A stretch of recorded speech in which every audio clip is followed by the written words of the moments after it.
اس نے کہا میڈم یہ بوڑھا بھاگنے لگا تھا، اس نے آپ کی باتیں سن لی تھی۔ تو جب میں نے اس کی طرف دیکھا تو وہ بھی باقی لوگوں کی طرح بھیک مانگنے والا لباس پہنے ہوئی تھی۔ اس نے مجھے گریبان سے پکڑ کر نیچے زمین پر دھکا دیا اور کہا کہ کہاں جا رہے تھے؟ اپنی پہلی بیوی کے پاس جسے تم میری خاطر چھوڑ چکے تھے، یا اس بیٹے کے پاس جس نے تمہیں یہ کہہ کر نکال دیا تھا کہ اس کا باپ مر چکا ہے اور وہ یتیم ہے تمہارے ہوتے ہوئے بھی؟ ارے تم تو اپنے خون کے رشتوں سے وفا نہیں کر سکے، اپنی سگی اولاد کو بے گھر کرنا چاہتے تھے۔ تو مجھے بتاؤ میں ایسے انسان پر کیسے بھروسہ کر سکتی تھی جو اپنوں کو کسی کی خاطر چھوڑ سکتا ہے؟ وہ مجھے بھی چھوڑ سکتا ہے۔ ابا بتا رہے تھے اور رو رہے تھے۔ پھر ابا نے کہا کہ اس کی آدمیوں نے مجھے فقیر والا لباس پہنا دیا اور ڈرگز سپلائی کروانے کے لگے۔ ایک دن پولیس والوں نے مجھے پکڑ لیا اور بہت مارا۔ میں نے سب بتا دیا، مگر جب تک پولیس اس عورت کے گھر تک پہنچی وہ وہاں سے فرار ہو چکی تھی اور مجھے پولیس والوں نے یہ کہہ کر چھوڑ دیا کہ جا پھر سے بھیک مانگ، ہو سکتا ہے ایسے وہ تجھ سے رابطہ کرے۔ اور میں یہاں آ کر بھیک مانگنے لگا۔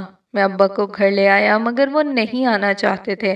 ابا نے اماں سے معافی مانگی اور کہا کہ مجھے میرے کیے کی سزا مل گئی ہے۔ میں نے تمہارے ساتھ اور اپنے بچوں کے ساتھ جو ظلم کیا تھا اس کی سزا مجھے مل چکی ہے۔ اور اماں نے ابا کو کہا کہ میں نے اپنے بیٹے کے صدقے تمہیں معاف کیا۔ ابا بہت بدل چکے تھے مگر اب کیا حاصل، اب تو وقت گزر گیا تھا۔ جب ہمیں ابا کی ضرورت تھی تب انہوں نے پلٹ کر نہیں دیکھا۔ پھر کچھ دن بعد میں ابا کو کھانے دینے گیا تو ابا اٹھے نہیں، وہ دنیا سے چلے گئے۔ ابا کو شاید ان کے پچھتاوے نے جینے ہی نہیں دیا تھا۔ پھر گھر کے حالات اسی موڑ پر آ گئے تھے جہاں کبھی آج سے بہت سال پہلے تھے۔ اماں کی طبیعت دن بدن مزید بگڑ رہی تھی۔ جب ڈاکٹر کو دکھایا تو انہوں نے جتنی رقم مانگی اماں کے علاج کے لیے میں اس کا انتظام نہیں کر پا رہا تھا، اور ایک دن اسی ہسپتال چلا گیا جہاں کبھی اماں کی نرس کی نوکری ہوا کرتی تھی۔ وہاں ایک نرس تھی جو اماں کے ساتھ ہوتی تھی۔ اسے سب بتایا کہ مجھے کام دلوا دیں، مجھے پیسوں کی بہت ضرورت ہے۔ تو اس نے ڈاکٹر سے بات کر کے میری ڈیوٹی ایک مردہ خانے کے وارڈ کے باہر لگوا دی۔ کچھ ہفتے کام کرتے ہوئے میری روز رات مردہ خانے کے باہر ڈیوٹی ہوتی۔ ایک رات میری نظر ایک خوبصورت عورت کی مردہ لاش پر پڑی جس کے ہاتھ میں ایک سونے کا کنگن تھا۔ مجھے لالچ آ گیا اور میں نے وہ کنگن چرا لیا کیونکہ مجھے ماں کے علاج کے لیے سخت پیسوں کی ضرورت تھی۔ یوں میں گھر آیا تو جیب میں ڈال کر سو گیا۔ آدھی رات کو میری آنکھ کھلی، دیکھا ایک خوبصورت عورت دلہن بنی میرے پاس بیٹھی تھی، مگر جو ہی اس عورت کے قریب گیا تو میری روح لرز گئی کیونکہ وہ عورت تو انسانوں جیسی صورت ہی نہیں تھی۔ اس کے منہ سے خون نکل رہا تھا اور مجھے دیکھتے ہی مجھ پر حملہ کر دیا، اور اچانک سب کچھ ہونے کی وجہ سے مجھے کچھ بھی سمجھ نہیں آیا اور میں باہر کو بھاگا، پر اس نے مجھے گھسیٹ لیا اور میری گردن پر جیسے ناخن مارے۔ مجھے اپنا رب یاد آیا، جیسے یا اللہ کہا وہ عورت جو ایک چڑیل تھی پیچھے کو گری تھی، اور جیسے میں دروازے پر پہنچا مجھے میری بیوی نے آواز دی، کہنے لگی شعیب کیا ہوا ہے؟ اور وہ دلہن والا لباس اسی نے پہنا ہوا تھا۔ میں ہکا بکا اس کو دیکھنے لگا۔ میری گردن زخمی ہو چکی تھی اور مجھے سمجھ نہیں آ رہی تھی جو کچھ سب ابھی ہوا ہے وہ کیا تھا۔ میرا دماغ کام تیزی سے کرنے لگا تھا، مجھے کچھ یاد آنے لگا تھا، وہی خواب جو آج سے کئی سال پہلے گھر سے باہر سوتے ہوئے میں نے دیکھا تھا اور میں باہر کو بھاگا تھا۔ وہ میری بیوی تو تھی پر اس کے اندر موجود میری بیوی نہیں تھی، وہ ایک چڑیل تھی۔ وہ کہاں سے آئی تھی؟ ایسا کیا ہوا تھا مجھے کچھ سمجھ نہیں آ رہا تھا۔ اماں میری بہن کے گھر تھی اور رات کے اس وقت میں جتنی تیزی سے بھاگ سکتا تھا میں بھاگ رہا تھا۔ جب اپنے خواب کی پیروی کر رہا تھا، جو راستے دیکھے تھے اسی کی جانب بڑھ رہا تھا۔ لوگ کہتے ہیں خواب سچے نہیں ہوتے، پر میری زندگی میں اکثر میرے خواب سچ ہوتے تھے، اور آج جو ہوا تھا اس خواب کو بھول چکا تھا، اور گردن سے خون تیزی سے بہنے لگا تھا جب میں کسی چیز سے ٹکرا کر گر چکا تھا، اور جب ہوش آیا تو میں ایک جھونپڑی میں پڑا تھا، اور آج سے کئی سال پہلے جو بزرگ مجھے ملا تھا جس سے تب پوچھ نہیں سکا وہ مجھے کیسے جانتا ہے، وہی مجھے یہاں لے کر آیا۔ اس نے کہا آرام کر لو پھر میں تمہارے ساتھ چلوں گا، پر میں نے اس سے پوچھا آپ کون ہیں؟ آپ کو کیسے پتا میں آپ کو ڈھونڈ رہا ہوں؟ تو وہ مسکرائے اور کہنے لگے میں انسان ہوں اور اگر تم ایسے ہی جواب سوال کرتے رہو گے تو بہت دیر ہو جائے گی۔ تم نے جو غلطی کی اس کی سزا تمہارے ساتھ ساتھ سب گھر والوں کو بھگتنی پڑ جائے گی۔ تمہیں لالچ نہیں کرنا چاہیے تھا۔ اور میں سوچ رہا تھا میں نے کون سا لالچ کیا۔ ہم انسانوں کی فطرت میں ہوتا ہے کبھی کسی چیز کے پیچھے بھاگنے لگ جاتے ہیں، کبھی کسی اپنے کو پانے کی خاطر روتے تڑپتے ہیں اور کچھ دولت کے پیچھے بھاگتے ہیں اور جس تیزی سے مجھے بھاگنا چاہیے تھا بھاگتے ہیں وہ اتنا ہی ہم سے دور بھاگتی ہے اور آخر ہم تھک ہار کر اپنے رب کو پکارتے ہیں۔ اور مجھ سے بہت بڑی غلطی ہوئی تھی، بجائے اپنے رب کو یاد کرنے کے، اس کا حکم ماننے کے، لوگوں سے مانگنے لگا اور اس رات لالچ میں آ کر کنگن چوری کر لیا۔ کاش تب کوئی مجھے روک لیتا یا کوئی مجھے پکڑ لیتا۔ وہ کنگن کوئی عام کنگن نہیں تھا۔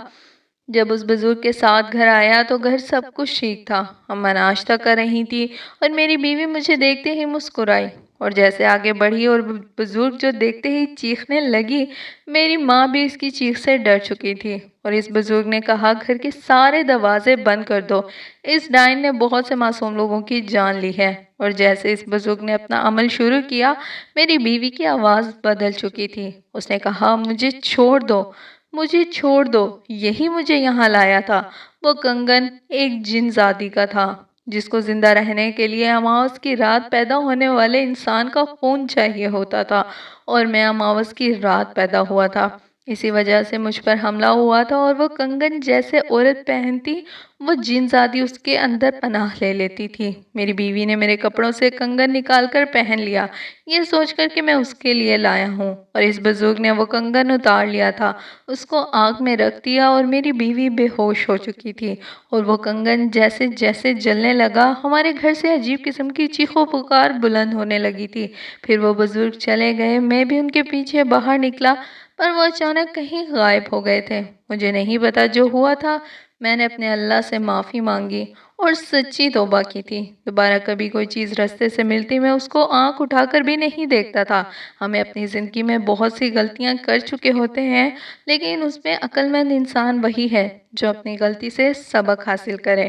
دوستو امید ہے آپ کو بھی آج کی کہانی بہت پسند آئی ہوگی اور اس سے سبق حاصل ہوا ہوگا کہ چاہے زندگی میں جیسے بھی حالات ہو، چاہے کتنی بھی تنگی ہو، چاہے کوئی بھی مسائل ہو، ان کا حل صرف اور صرف ہمارے رب کے پاس ہوتا ہے، نہ کہ کسی چوری میں، نہ شکری میں۔ تو دوستو امید ہے آپ نے اس سے کچھ نہ کچھ سبق حاصل کیا ہوگا۔ پھر ملیں گے اگلی کسی ویڈیو کے ساتھ، تب تک کے لیے خوش رہیے، خوشیاں بانٹیے، اپنا خیال رکھیے، اپنے ماں باپ کا خیال رکھیے۔ اللہ حافظ۔